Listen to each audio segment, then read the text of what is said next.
اتق اللہ حیثما کنت واتبع سیئۃ الحسنۃ تمحها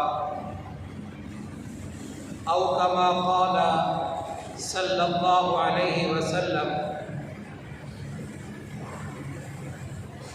حضرت معاذ رضی اللہ تعالی عنہ نبی صلی اللہ علیہ وسلم کی خدمت میں حاضر ہوئے اور کہنے لگے، یا رسول اللہ اوصنی بوصیت، مجھے بھی وصیت کریں، مجھے بھی ایسی وصیت اور نصیحت کریں جس پر میں عمل کروں اور کامیابی مجھے حاصل ہو جائے۔ ہم بھی اپنے بچوں کو کامیابی کا درس دیتے ہیں، خدا را ذرا توجہ کریں، بچوں کو یوں نہ کہا کریں کہ جلدی سو جاؤ صبح سکول جانا ہے، بلکہ یہ کہو کہ جلدی سو جاؤ صبح فجر کی نماز پڑھنی ہے، جلدی اٹھنا ہے فجر کی نماز پڑھنی ہے۔ اس سے بچوں کے دل میں محبت پیدا ہوگی، دین کی محبت پیدا ہوگی۔ الفاظ بدلو، سوچ بدلے گی۔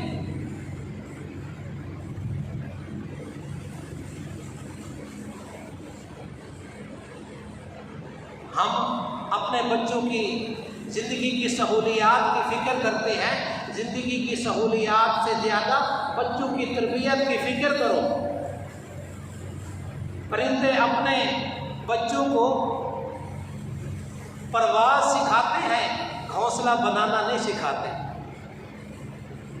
یہ میرے اور آپ کے بچوں کی پرواز کیا ہے؟ اللہ کی توحید اور پیارے نبی صلی اللہ علیہ وسلم کی ختم نبوت والا عقیدہ، یہ بہت بڑی پرواز ہے، یہ بہت بڑی پرواز ہے۔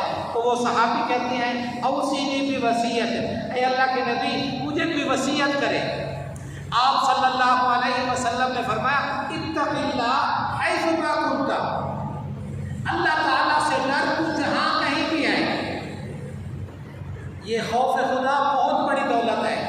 خوف خدا جس کے دل میں پیدا ہو جائے، قرآن بتاتا ہے، سورۃ الرحمن بتاتی ہے وَلِمَنْ خَافَ مَقَامَ رَبِّهِ جَنَّتَانِ، جس کے دل میں خوف خدا پیدا ہو گیا اس کے لیے ایک نہیں دو جنتیں ہیں۔ تو فرمایا اتق اللہ حیثما کنت قلت زدنی، معاذ کہتے ہیں میں نے کہا یا رسول اللہ کچھ اور بتائیں، یہ میرا آج کا موضوع ہے، کچھ اور بتائیں۔ تو آپ صلی اللہ علیہ وسلم نے فرمایا اتبع سیئۃ الحسنۃ تمحها، تجھ سے کوئی گناہ ہو جائے تو اس کے پیچھے نیکی لگا دے، نیکی گناہوں کو مٹا دیتی ہے۔ غلطی انسان سے ہوتی ہے۔ آپ صلی اللہ علیہ وسلم نے ابو ذر غفاری رضی اللہ تعالیٰ عنہ کو نصیحت کرتے ہوئے فرمایا یا ابا ذر، اے ابو ذر، اگر تجھ سے کوئی خطا ہو جائے، برائی ہو جائے، اس کے پیچھے نیکی کر لے، وہ نیکی تیرے گناہوں کو مٹا دے گی۔ اور قرآن مجید بھی بتاتا ہے ان الحسنات یذہبن السیئات، بے شک نیکی جو ہے نا برائیوں کو مٹا دیتی ہے۔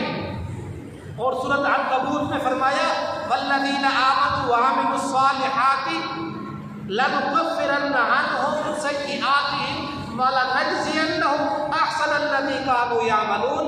اللہ تعالیٰ کہتے ہیں وہ لوگ جو ایمان لے آئے اور اچھے عمل کیے، ہم ان کے گناہوں کو مٹا دیں گے، ان کے خطاؤں کو معاف کر دیں گے۔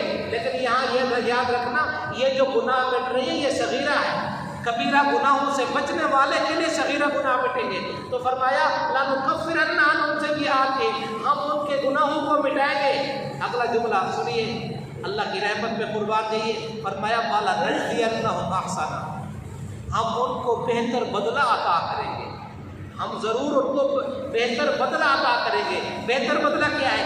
آپ نے مغرب کی نماز کے لیے 20 سے 25 منٹ نکالے، ہاں جی، آپ نے مسواک کیا فرض وضو کے لیے تو آپ کو 1 منٹ لگا، آپ نے کوئی صدقہ کیا، خیرات کیا تو آپ کا 1000 2000 ہے، وہ چلا گیا، یہ وقت آپ نے لگ گیا، یہ ایک مخصوص اس وقت محدود وقت کے لیے ہے، لیکن اللہ اس کا بدلہ ہمیشہ ہمیشہ کی زندگی کا دے گا۔ وَلَنَجْزِيَنَّهُمْ أَحْسَنَ الَّذِي، اور دوسرا مطلب بھی مفسر نے لکھا ہے کہ انسان جب نیک عمل کرتا ہے تو وہ تو ایک نیکی کرتا ہے، اللہ اس کی ایک نیکی کو 10 گنا سے لے کر 700 سے اوپر تک لے جاتا ہے۔